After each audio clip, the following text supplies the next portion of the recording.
Hi, this is a brief introduction to Marxist feminist unitary theory. Unitary theory emerged as a response to dual systems theory, which was the thesis that capitalism and patriarchy are two separate but interacting systems that require two separate modes of Marxist and feminist analysis to understand. Sue Ferguson and David McNally point out that we can understand unitary theory as a response to a call put forward by Iris Marion Young and her 1981 response to Heidi Hartman's articulation of dual systems theory in The Unhappy Marriage of Marxism and Feminism. Iris Young's call: instead of marrying Marxism, feminism must take over Marxism and transform it. We must develop an analytical framework which regards the material social relations of a particular historical social formation as one system in which gender differentiation is a core attribute. This call already announces two enduring features of the attempts at a unitary theory that I think have responded to it. First, it suggests a heterodox and non-dogmatic approach to Marxist texts.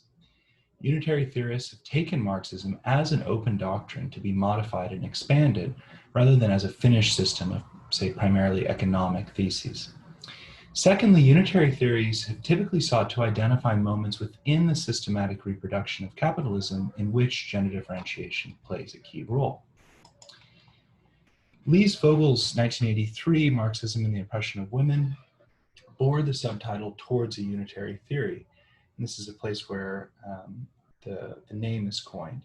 And I think we can hear it as responding to Young's call by reading Marx's Capital, Marx's Das Kapital, with an eye towards silences within the text where an analysis of the gendered conditions of the reproduction of labor power was missing. In contrast to many previous Marxist feminists, Vogel focused on Marx's systematic theory of the capitalist mode of production, rather than Marx and Engels' explicit comments on gender and on the family form. By doing this, she was able to suggest means of structurally relating gendered practices that are not formally capitalist, but that are necessary to the reproduction of capitalism, to the analysis of the dynamic of the valorization of value that Marx had elaborated. A key term for Vogel is social reproduction. Broadly, social reproduction refers to the set of activities that reproduce the conditions of production in a given society in its characteristic form. These activities will vary according to the form that social production takes. Under capitalism, social reproduction refers to the set of activities that reproduce the conditions for the effective accumulation of capital. The silence that Vogel detects in Marx is within his treatment of capitalist social reproduction. She notices that Das Kapital is missing an analysis of the set of activities that are necessary in order for the embodied commodity labor power to continuously appear on the market. It's here that we find the necessary contribution of a great deal of unwaged labor, including daily activities to restore the energy of direct producers, such as cooking, cleaning, and education, and also, crucially for Vogel, generational replacement processes, including biological reproduction. For Vogel, the role that generational replacement processes play in social reproduction under any class society is the socio-material root of the interpretation of biological difference in oppressive gendered terms.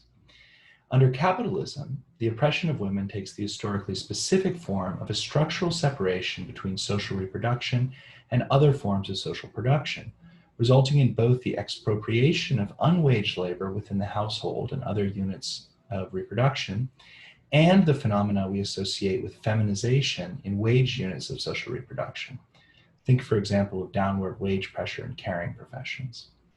Importantly, although informally capitalist, social reproductive practices that are not productive of surplus value are nevertheless, according to unitary theory, subject to formative and often contradictory historical pressures emerging from the dynamic of capital accumulation.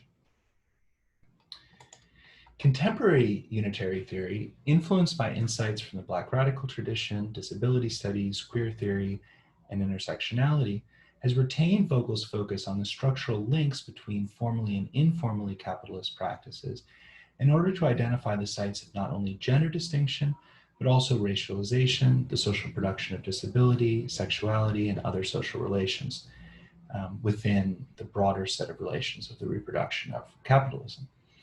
So I've included on the PowerPoint an excerpt from Cinzia Rutz's 2014 articulation of some of the key theses of unitary theory.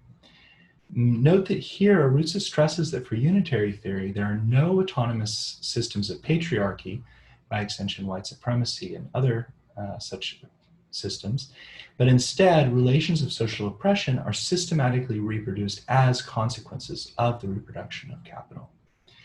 However, capitalism here, and in much of contemporary unitary theory, is importantly construed not as only an economic system, but as a dynamic social order, inclusive of political, economic, legal, ideological, cultural, and other dimensions. So I think I'll leave that there. Thank you.